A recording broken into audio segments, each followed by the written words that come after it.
Bo in me ni som ni le pali hian Bokon South MHEP 10 khan mola na sin phun hatlang kan ko ba mi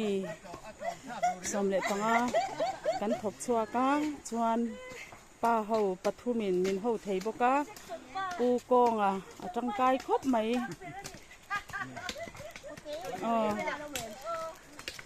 hi kan advisor na sin lalnu extra la tha pu arzo muana a motorin min hruaya hei annu tho ai hatlang boka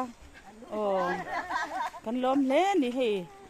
than mual teres chakber kan ti fain kan phun zo to a tu na hian gate lu chia than mual set thlen ma a khan kan bung le me kani hemi zo a hian cho chhun tuideu kan fak don ani hei hi pu arzo muana ani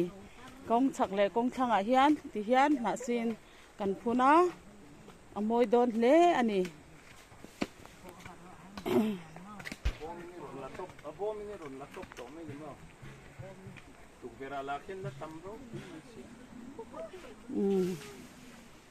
konga tangkai lut tu kani